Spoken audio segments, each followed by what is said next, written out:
मित्रों, मेघनाद का नाम इंद्रजीत कैसे हुआ और इंद्रदेव को किस श्राप के कारण मेघनाद ने बंदी बनाया था, आइए जानते हैं इस छोटे से प्रसंग से।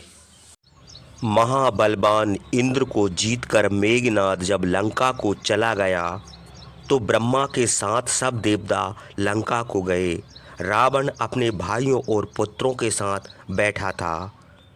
ब्रह्मा आकाश में ही ठहरकर उसको समझाते हुए बोले, बेटा रावण, युद्ध में तुम्हारे पुत्र के पराक्रम से हम बड़े प्रसन्न हुए। वह तुम्हारे समान अथवा तुमसे भी अधिक बलशाली है।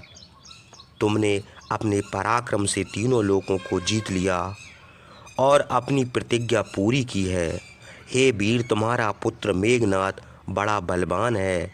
आज से यह इंद्रजीत नाम से विख्यात होगा।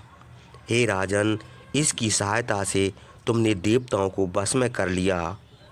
यह बड़ा पराक्रमी और दुर्जय है। हे महाबाहु, अब इंद्र को छोड़ दो और बताओ कि इंद्र को छुड़ाने के लिए देवता तुमको क्या दें। यह सुनकर इंद्रजीत बोला, यदि आप हमको अमर कर दें तो हम इंद्र को छोड़ दें।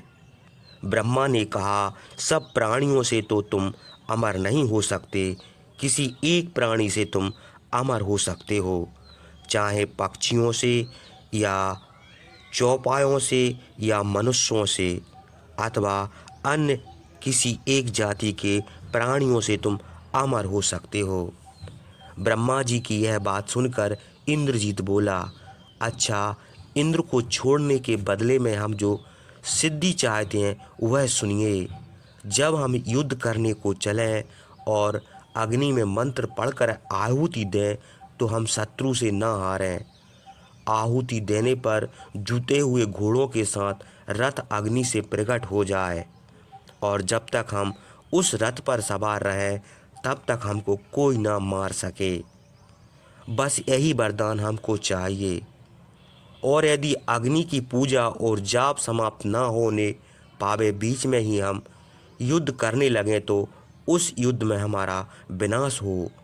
हे देव, लोग तपस्या करके अमरता मांगते हैं, किंतु हमने तो अपने पराक्रम से अमर तत्व प्राप्त किया है। ब्रह्मा ने कहा, अच्छा, ऐसा ही होगा। तब मेघनाद ने इंद्र को छोड़ दिया और देवता उनको साथ लेकर स्वर्ग को चले गए। इस पराजय से इंद्र का तेज जाता रहा। वे बड़ी दीनता से चिंता करने लगे। उनकी यह दशा देखकर ब्रह्मा ने कहा, हे इंद्र, क्या तुम जानते हो कि तुमने कौन सा पाप किया था जिससे तुम्हारी यह दशा हुई है? हमने जब सृष्टि की थी तो सब प्रजा एक ही वर्ण की थी, सबकी भाषा एक थी, सबका रूप एक सा था। देखने में और लक्षण से किसी में कोई विशेष अंतर नहीं था। तब एकाग्रचित होकर उनमें कुछ विशेषता लाने के लिए हम सोचने लगे। हमने एक स्त्री बनाई, प्राणियों के प्रत्येक अंग से सारांश निकालकर रूप गुण संपन्न अहल्या नाम की स्त्री उत्पन्न की। हल विरूप का नाम है और हल्य विरूप का भाव है। जिसमें हल अर्थात विरूपता ना हो उसे अहल्या कहते हैं। हमने इसलिए उस स्त्री का नाम अहल्या रखा, क्योंकि उसमें किसी प्रकार की विरूपता नहीं थी। हे इंद्र, अहल्या को जब हमने उत्पन्न किया तब हम यह सोचने लगे कि यह किसकी भार्या हो। यह तो तुम जानते ही हो कि हमारा पद सब देवताओं से ऊंचा है, इसलिए वह हमारी पत्नी हो सकती थी, किंतु हमने गौतम मुनि को धरोहर स्वरूप उसे सौंप दिया था। बहुत वर्षों बाद महात्मा गौतम के यहाँ वह धरोहर रूप रही, फिर उन्होंने हमको लौटा दी। हमने ध्यान करके महामुनि गौतम की सत्यता को देखा और उनकी तपस्या की सिद्धि पर विचार किया, क्योंकि ऐसी सुंदरी स्त्री साथ रहने पर भी उन्होंने उसका स्पर्श नहीं किया था। तब हमने गौतम को ही भार्या बनाने के लिए वह स्त्री उन्हें दे दी। धर्मात्मा गौतम उसके साथ भोग विलाप करने लगे। जब अहल्या गौतम को मिल गई तब देवता निराश हो गए। तुम क्रोध होकर गौतम के आश्रम पर गए और अग्नि की शिखा के समान अहल्या को देखकर काम के बश हुए। तुमने उसके साथ दुराचार किया और महर्षि गौतम ने अपने आश्रम पर तुमको देख भी लिया। महातेजस्वी मुनि ने क्रोध होकर तुमको श्राप दे दिया। उसी श्राप के प्रभाव से तुम्हारा यह अपमान हुआ है। उन्होंने यही श्राप दिया था कि हे इंद्र, तुमने हमारी स्त्री के साथ दुराचार किया है, इसलिए तुमको युद्ध में शत्रु बलपूर्वक बांध लेगा। और हे दुर्बुद्धे, तूने पर स्त्री गमन किया है, इसलिए अब मनुष्य लोक में ही यह दुराचार प्रचलित हो जाएगा और जो मनुष्य पर स्त्री गमन करेगा उस पाप का आधा भाग तुमको मिलेगा।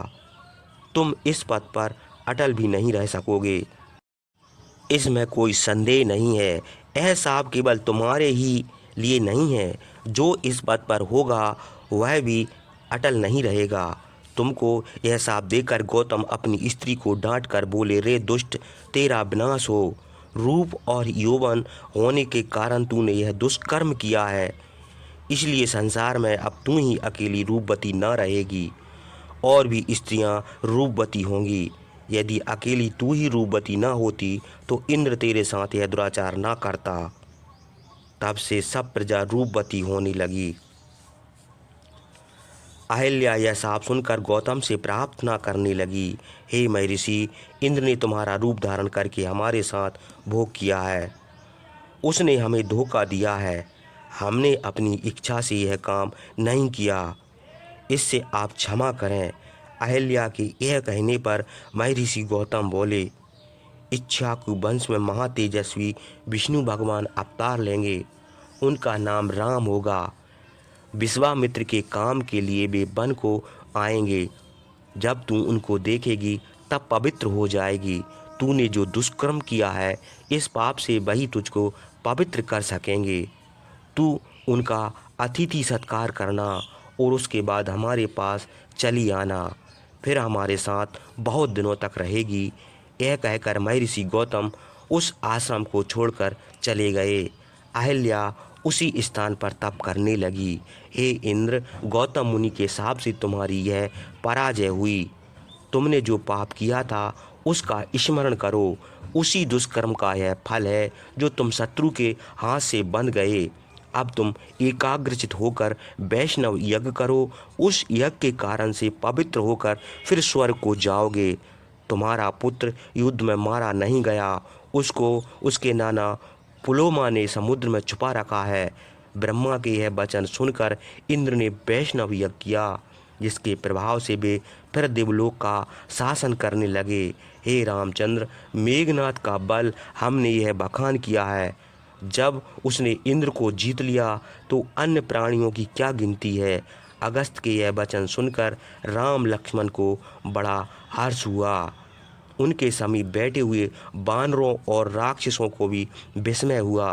विभीषण ने कहा, हे रामचंद्र, अगस्त मुनि की बातें सुनकर हमको पुरानी बातों का स्मरण हो आया।